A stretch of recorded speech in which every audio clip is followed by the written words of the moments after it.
Well, good evening, everyone, and welcome. Glad to have you here tonight. Things are going to be a little bit different tonight than what we usually do. Our minister, John Rowe, who normally does the lesson, is not feeling well today, not able to be here. I'll tell you some more about that a little later on. And to everyone on YouTube, welcome. Glad to have you here tonight also. So, Sam Barnard is going to fill in and do John's class tonight, and on a different topic, which is all right. When you have a fill-in, you have that latitude to be able to pick out whatever you'd like to talk about, rather than trying to continue on. So, without further ado, let's go to God in prayer, and then we'll begin our class. Father, we want to come before you tonight to thank you for this day and for all your blessings. You've blessed us incredibly well today. Thank you for the beautiful fall day. This is the first day of fall, and we look forward here in Phoenix to cooler weather, and this is usually this time of year that it begins to cool off, and we appreciate that. Thank you for the physical blessings of life, and thank you, Father, more importantly, for the spiritual blessings you provide to us in Jesus Christ. And Father, we pray for all of our sick, and we'll do that in detail a little more at the end of the class. But ask your blessings on Sam tonight as he brings our lesson tonight in class, and we thank you for him volunteering to do that for us. So, Father, thank you for being with us, for your love, and for caring for us in all situations. And we ask your presence with us tonight as well. We offer this in Jesus' name. Amen. Sam, bring the word.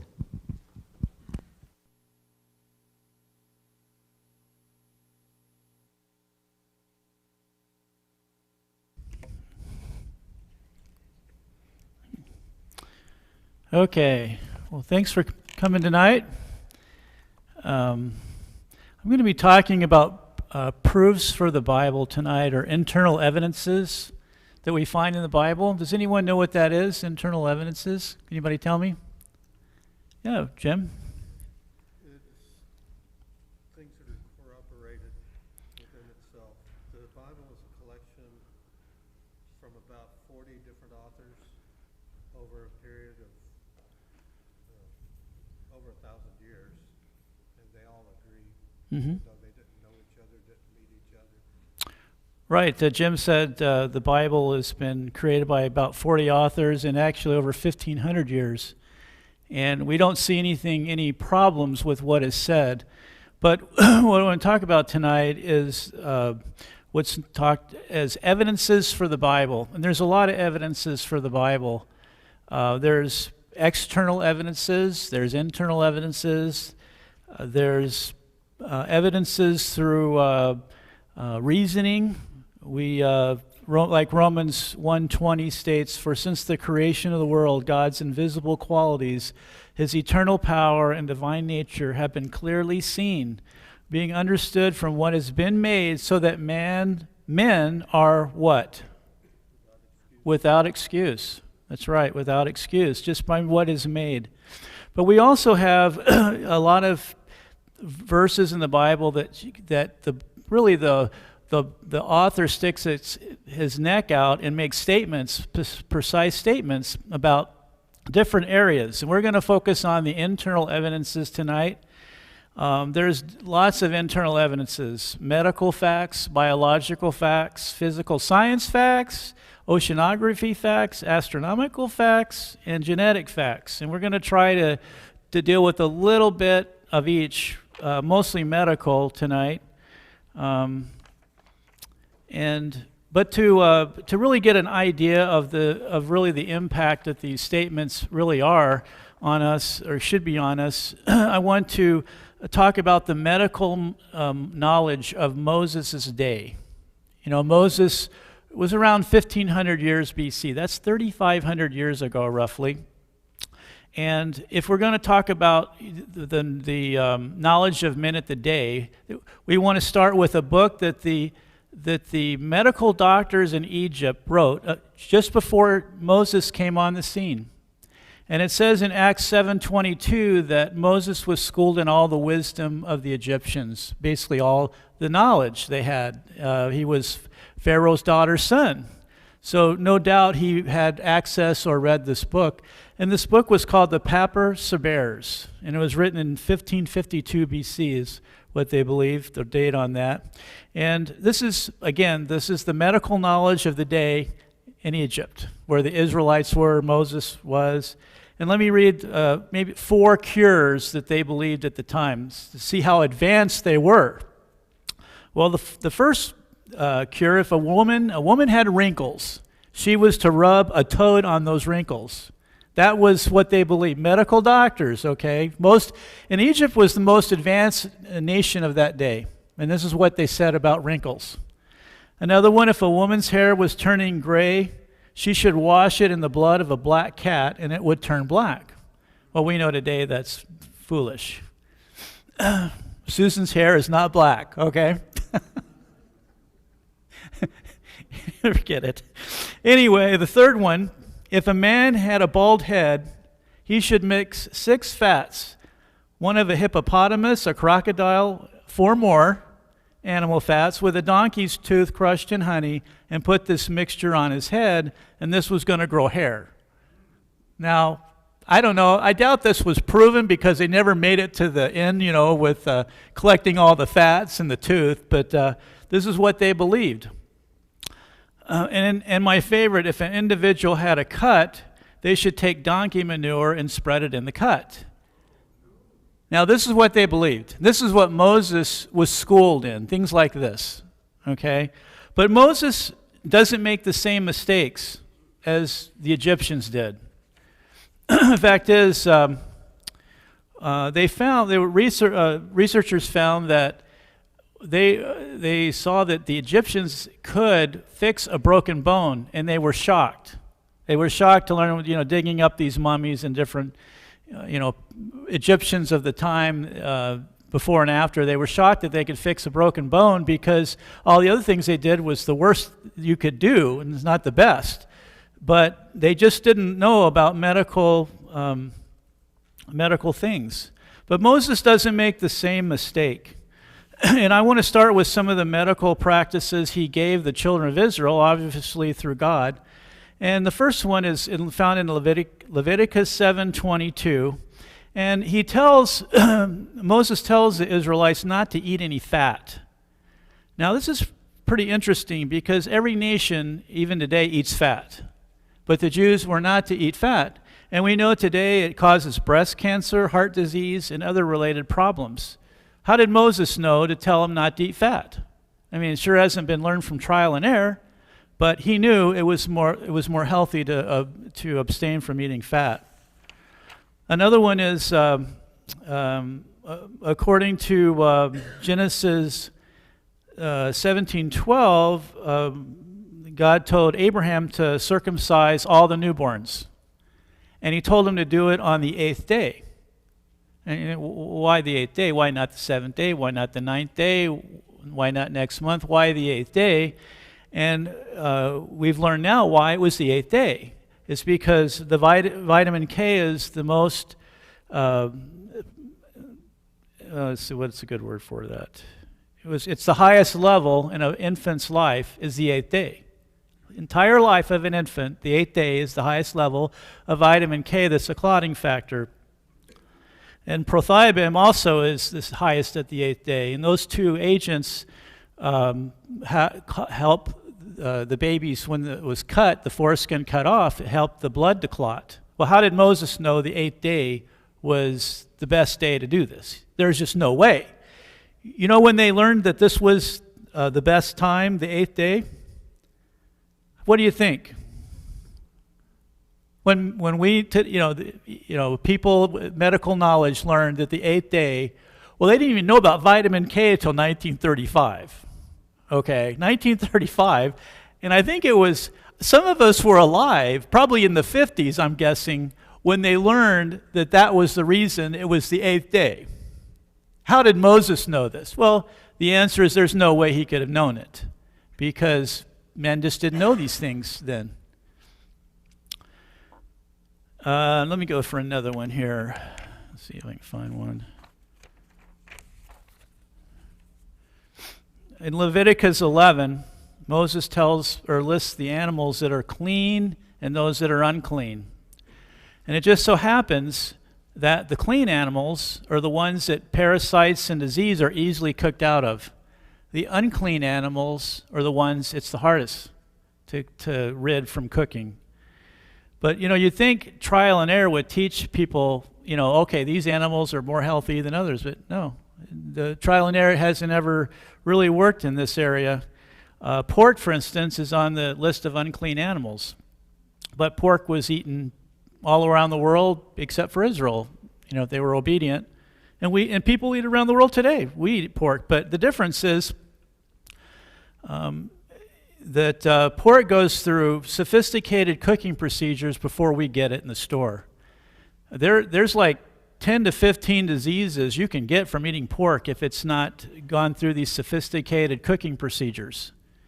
And so it's healthy for us because they do that today, especially in our country. But how did Moses know that these animals were unhealthy to eat?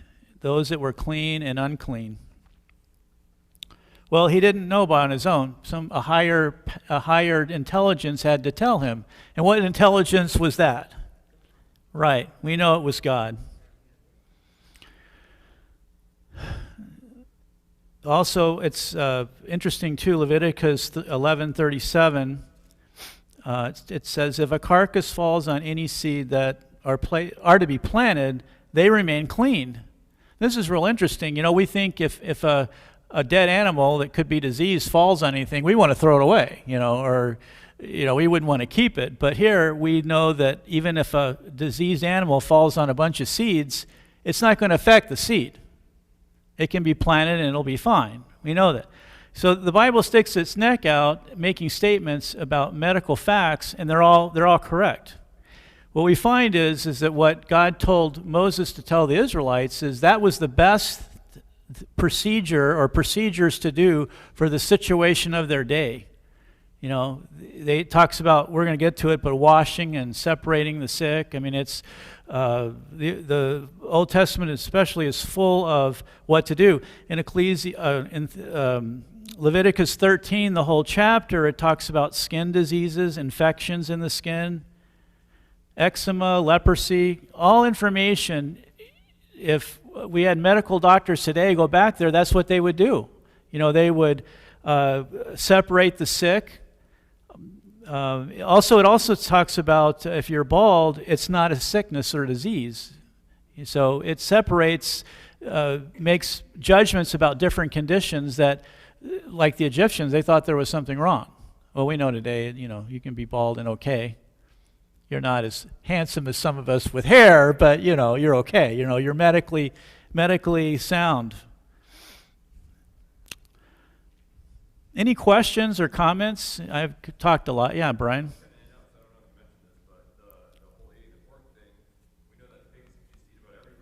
Okay. So one of the issues is in eating everything, they also eat things that they're not supposed to eat that carries diseases and parasites and things like that. We know how to deal with those things now, but back in the day they didn't have medicine for that. So there's not only that Right. reason there, but also because of diseases, parasites that's often consumed. Right. Exactly. Well, thank you for that comment. Well, this time is really going slow for me here. Any more comments? Yeah, Jim. Well, not only that, but we're aware of parasites, we're aware of microorganisms, we're aware of a lot of things that we had no way of knowing. Right. Because the microscope wasn't invented until much, much later. And so we know that those things exist and we have ways to take care of them, to Right. protect ourselves from them. Right. We eat all kinds of stuff that they were not. Right. Most of the time it's not. We're going to get to that microscope issue right there in a minute. But yeah, that's exactly right. There's things today we know about they didn't know then. And there was no way for them to know then except from God. And, we have, might want to mention this right now, that we're not, as Christians, we don't have to put our head in the sand like, we're stupid or we're educated. Actually, we're the wise ones. We have a lot of evidence that this Bible is from God. A lot of evidence. And that's why I'm partially, want to share this tonight, that, we can show people, no, this isn't just any other book. This is from God, and if it's from God, a creator of the universe, these things should be there. Really, they should be there. Yeah, Dale. When I think about it, it's one of those things where you look at it, it's like Jim said, we know now about the parasites. We know now about, like hogs and trichinosis. Right. Things that can be spread through that. And one of the responses might be, well, if God told them about it, why didn't he tell them about trichinosis and what to do about it? Right. But I equate it to, and we've grown a lot. We're like children. We were even more so then. And when we deal with our kids, a lot of times it's easier when they're little to say, look, just don't do this. Right. As they grow Right. and as they gain more knowledge, they learn on their own why we told them not to do that. Mm-hmm. But it's something they're not going to understand at the time. And obviously, if you try to explain to somebody then about microbes without the things that we have now to be able to see them and to see the evidence of them, they wouldn't have understood. And actually, too, if it had been explained, the book would be 2 or 3 times the size. It's already large enough to read through. We don't have to make it bigger. But yeah. This is there's a lot of good comments there. If we move on to Leviticus 17, starting at verse 10, Moses tells the Israelites not to eat or drink the blood of any animal killed or found killed. And it's medically known that the disease of an individual or animal is carried in what? The blood. Yeah, several of you said that. That's good. Carried in the blood. Back then, 3,500 years ago, if you found a dead animal, they thought, wow, my lunch has just been provided. The gods had provided for me, but no, we don't know why that animal died. Don't know.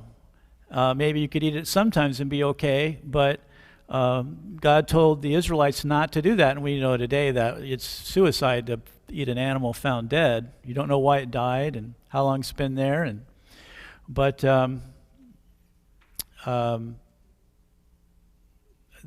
we learn in.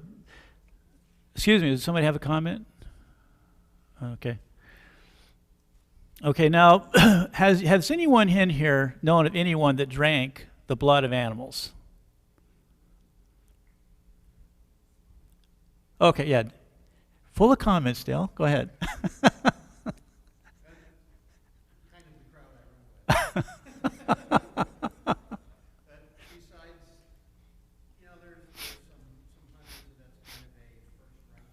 Okay.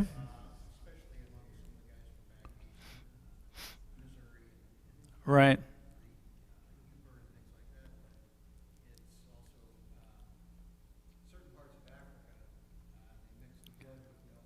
Right. They do that in other countries too. Like, has anyone heard of blood pie? Okay. Yeah. Okay. My father was telling me a situation where he worked with beef cows, and they were at a slaughterhouse, and they were butchering some of the cows. I don't know, for the government, I think it was, and there was a guy that worked there, and he would occasionally, when they butchered one, when they were cutting into the artery, he would take a cup and he would get some blood, some of the reddest, the cleanest, purest blood from the heart, and drink it. And that's I mean, there's been people that have done it, but Moses told the Israelites here not to drink blood. Okay? And why is that? What is medically unsound about that, Jim? Well, I'm not sure about the medical things, but it's also like a satanic practice.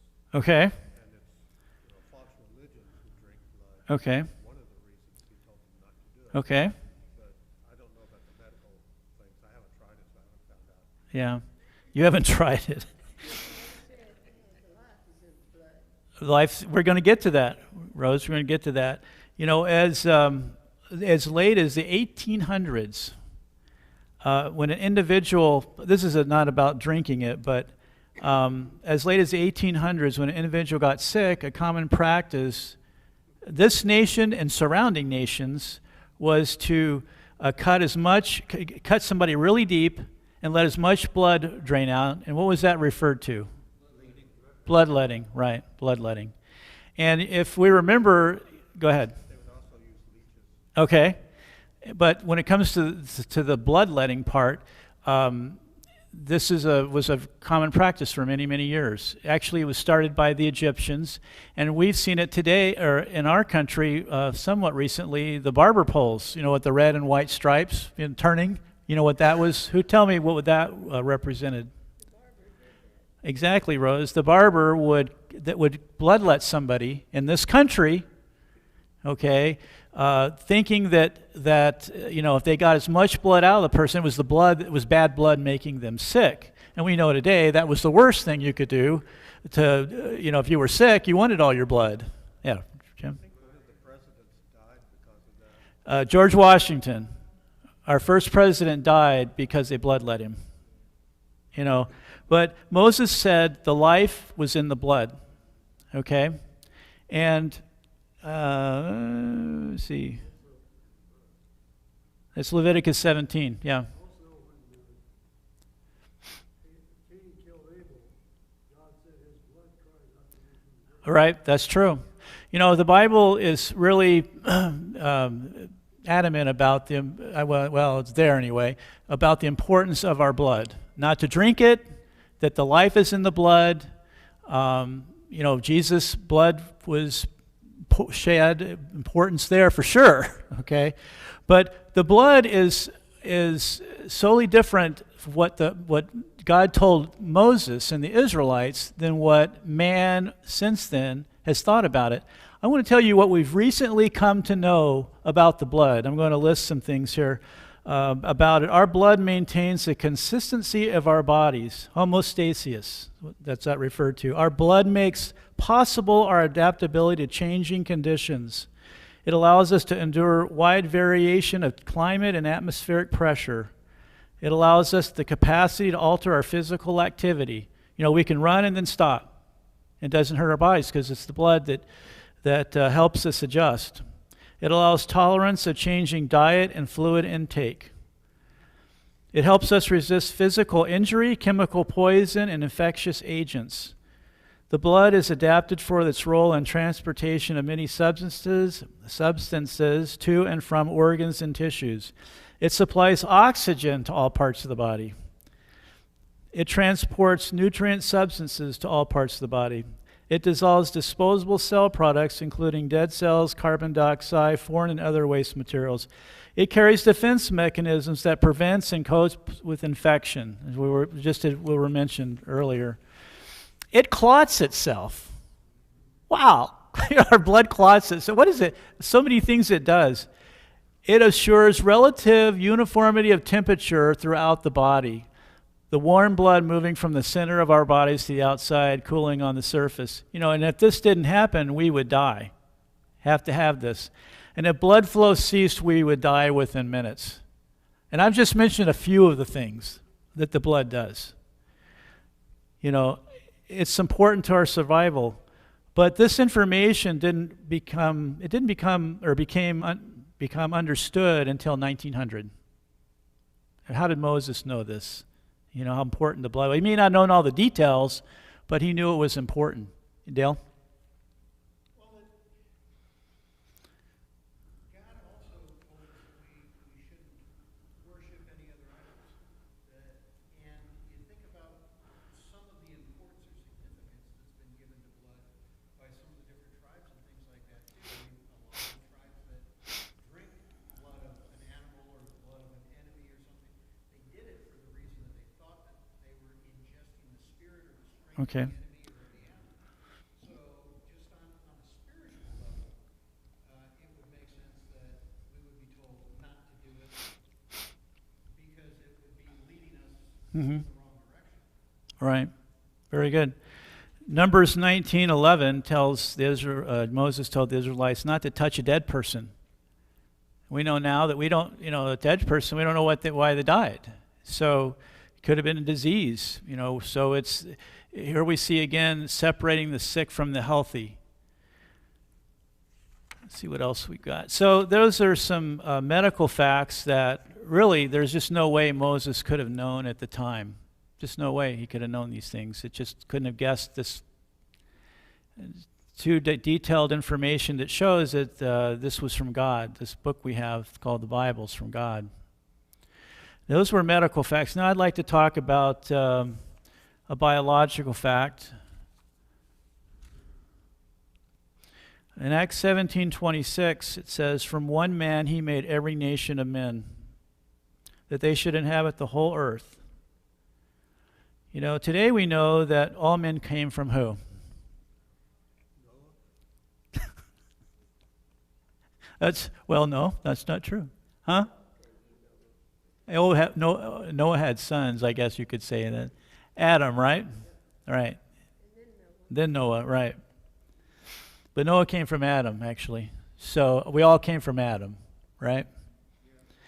So, but it's interesting that wasn't always believed. Can you believe it or not? I don't know if we just assume that people believe that, but everybody believed that. In World War I, they separated the blood of the different races. And it wasn't known until, what was it? Where was it? Well, it was sometime after that they realized that it wasn't about the races. The blood could be used across races and sexes, so that it wasn't an issue. And that's why we can go and use organs and tissue from different people, because we all came from the same origin. And what makes us different isn't that different origins. It's climate and conditions of where we grow up, and environmental factors. God has made our body's ability to change to different environments. If we're in a higher elevation, that's where we lived for generations. The skin tone seems to be lighter. If we live in a lower elevation, like near the equator, they tend to be darker. God has made the body able to adapt to the environment, which is another evidence for God and His wisdom of how He made us. Okay, any questions? The clock is going way too slow. Any questions? Comments? Yeah. I think I've read that they have done DNA studies to confirm that everyone came. I think you're right. Yeah. when it was, but it wasn't in that distant of the past that they made the great revelation that they had found a common ancestor. Yeah. You're right. Yeah. Anybody else? You're always wanting to talk to me at home, Susan. Is there anything you want to say? You've always got everything to say, so. Kind of on those lines, in 1 Corinthians 15:39, Paul states there's 4 different kinds of flesh: men, beasts, birds, fish. And this wasn't always believed. Some believed, as much as in the 1800s, that really fish and men and animals were all about the same. Their flesh was about the same, a little different, but pretty much the same thing. And it wasn't until the invention of the electron microscope in 1930s that they saw that there was 4 different, very different kinds of flesh. So, again, how did Paul know this? He didn't. He couldn't have. And without, a higher intelligence revealing it to him. The next area is physical science facts. Genesis 1, verse 9, it says, "And God said, let the water under the sky be gathered to one place, and let dry ground appear. And it was so. God called the dry ground land, and gathered the waters He called seas." Here we have the singular form of the word land. And it is in agreement with the popular theory that the continents first were all together as one landmass. Have you seen that, where you look at a map of the continents and they all could kind of fit together a little bit there? And so that's what they believe today, and that's what it says in the Bible. How did Moses, where was it? Yeah, where am I at? Paul again, where am I? Moses in Genesis. How did Moses know this? That the land was all one landmass. There's no way for him to know that, this 3,500 years ago. But that appears to be the case even from what scientists are telling us today about it. Genesis 6:15, God tells Noah how big to build the ark. Does anybody know how big he told him? Oh, come on. How big was the ark?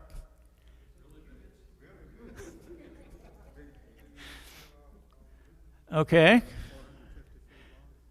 That's 450 feet long. Jim's got the length. How about the width? Anybody know? 75 and 45 high. So, but what's significant about these dimensions are they're the hardest dimension proportions to turn over in water. So, and this wasn't known till fairly recently, you know. So if you wanted today, if they want a larger boat, you know, they just scale them up, and if they want a smaller boat, they scale them down. If they want a boat that's hardest to turn over in water. Now, if they want a boat that's more maneuverable or faster, then they'll adjust the dimensions to get what they want, but it's easier to capsize if they do that. But they found that this boat, this dimension proportion is the hardest to turn over in water. It gives up speed and maneuverability, but that's not what they were after at the time, were they? You know, they were just wanting to stay alive, you know, float around, and so that's what they were after. But you know, when they figured out when this dimension proportions were the hardest to turn over in water, it's like in the 1900s, the early 1900s, that they did not know that this was the case. So again, how did Moses Noah, how did Noah know that this was going to be the right dimension proportions to be the hardest to turn over in water? What's interesting is about this is I was watching a program. I've watched several actually, and a couple of them, they put this, they made a boat, kind of a model, and they put it in a big tank, and they tried to show, kind of conditions of a storm, the worst storm that's ever been they've known of, and it wouldn't turn over. There was a couple programs that showed that, but another program I saw, which was interesting, is that if you fix a rudder to the back of it, just fix it, you don't have to move it, just a good-sized rudder fixed to the back, in a storm or in lots of waves, it will always face toward the wave, which is exactly what you want in a boat. You want to go into the waves, into the storm, not let it drive you or be a side of it. If you're on the side of it and the waves are hitting the boat, what's going to happen? Yeah, it'll break apart. It'll capsize. But if you can just picture this long boat with this, anytime the waves are coming, it'll make it face toward it. So exactly what you would want, and you don't have to touch it. I thought that was pretty neat, that God has set things up easily for them to be safe without having to do a thing. And I'm sure that it probably had a rudder that did that, or God just it kept them safe. It doesn't matter, But I thought that was pretty interesting. They felt like that probably would have been the case. Okay. We see in Job 14:18 that it talks about erosion, how the mountains erode, crumble, and the rock is moved from its place as water wears away stone and torrents wash away the soil, so you destroy man's hope. Here we have evidence of erosion, in which they didn't know it then. I'm going to move over to this one. 3 passages in the Bible, it talks about the earth wearing out. It's kind of like that. It says in Isaiah 51:6, lift up your eyes to the heavens, look at the earth beneath. The heavens will vanish like smoke. The earth will wear out like a garment. And this is really, it states this in 3 places in the Bible. And this is really a great description of the second law of thermodynamics. And this was stated in 1850. Basically, everything is running down and wearing out.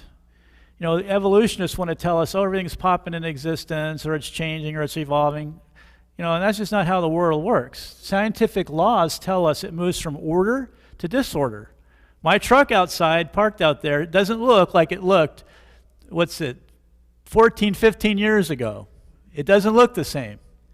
My body isn't the same as 40 years ago. I don't see as well, I don't hear as well, I don't run as fast, I can't even keep up with my wife when we walk. You know, I mean, it doesn't, it just isn't the same. But but really, this idea of organic evolution, well, as things go, they get better, they evolve. No, that's not life. That's not scientific law. We go from order to disorder, and so the Bible talks about that as well. That it's really talking about here that things are going to wear out. I've heard scientists several times say the sun has lost 2% of its energy. We're not meant to be here forever. Our universe isn't meant to be forever. Things wear out. Things go from energy gets used up. That's how God intended, because this wasn't meant to be an eternal place here. We have another home in heaven. Okay.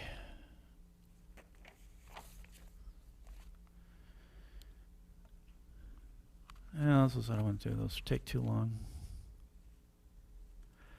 Jeremiah 33:22, it says, I will make the descendants of David my servant, and the Levites who minister before me as countless as the stars of the sky, and as measureless as the sand on the seashore. Actually, in Genesis 15:5, God tells Abraham that his descendants are going to be too many to count, like the stars.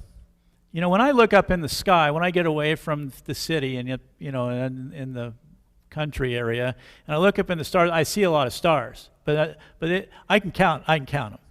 Okay, I can count them. I can take maybe a section of sky and try to estimate real quick what's there, and then I'll multiply it times how many sections I feel that I've left out. But it's countable. But what God was telling Abraham wasn't the ones he could see. He was telling the ones he couldn't see. Okay? And that's really amazing to me. You know, Galileo in 1608 was the first, when the telescope was invented. I think he invented it, if I believe. And it was only then that he said there was too many stars to count. But people didn't listen to him. They've been counting stars from 1608 to 1932. And at 1932, they finally realized there was too many stars to count. Okay? And today, the Hubble Telescope that's still going, they feel there's 100 billion, not stars, but galaxies. 100 billion. I can't even wrap my mind around 100 billion galaxies. And there's I think there's like 100 million stars in each galaxy. I mean, and they think that number is going to double when when science goes a little further than what it is right now, when they can see more, that number double. So we've got so many statements in the Bible in so many areas that tell us that there's a very knowledgeable, wise being that's above what we see written in the Bible, that's directing these inspired men to write. Could not be written by the knowledge of the day, by no means. This is my favorite. This is one that I tend to share with people that question that the Bible's from God. This is Job 26, that last half of verse 7, referring to God. He suspends the earth over nothing. That's amazing that that's in our Bible. He suspends the earth over nothing. You know, the Hindus believed for a long time that the earth was held up on the back of 4 elephants, and these elephants were on a turtle swimming in a river. The Hindus. Okay? The Greeks thought that the god named Atlas had the earth on his back. Okay? A lot of people for many, many years thought the earth was even flat. It was, but you know, Job says it's held up by nothing. Wow. You know, it wasn't until 1687 that Isaac Newton published an article about the law of universal gravitation, and then he said that the sun was it was the gravity of the sun that was pulling the earth in an orbit, and that's what we believe is the case today. How did Job know this? There's another one that is really interesting too, and it's Psalms 19:4, and it states that, I'm just going to read it. In the heavens he pitched a tent for the sun, talking about the sun here, which is like a bridegroom coming forth from his pavilion, like a champion rejoicing to run his course. It rises at one end of the heavens and makes its circuit to the other. Nothing is hidden from its heat. You know, it kind of sounds like it's talking about, you know, it's coming up in the morning and going back at night, right? You're shaking your head, Brian. Okay, tell me. That's right. That's right. Actually, it is believed that the sun is moving at 600,000 miles an hour. 600,000 miles an hour, going through space. You know, with our solar system here. And it's got an orbit that it's estimated at 200 million years to make one revolution. That's how big its orbit is. And so when we look at the verse now, with what we know about the sun, it makes perfect sense and it's totally correct. But people thought for years that, oh, well, this shows that the Bible is in error, that this refers to the what is it here? The false doctrine of geocentricity, how the sun revolves around the earth. You know, the old ideas where you had the picture of the earth in the middle, and the sun and the planets were around it, and everything was revolving around the earth. But no, that's not what true, and that's not what this says, basically. Luke 17:34. We're going to quit pretty quick here. Luke 17:34, Jesus makes a statement about his return. He says, I tell you, on that night, 2 people will be in one bed. One will be taken and the other left. 2 women will be grinding grain together. One will be taken and the other left. You know, doing grain is kind of a daytime thing, and sleeping is more of a nighttime thing. Why is this together?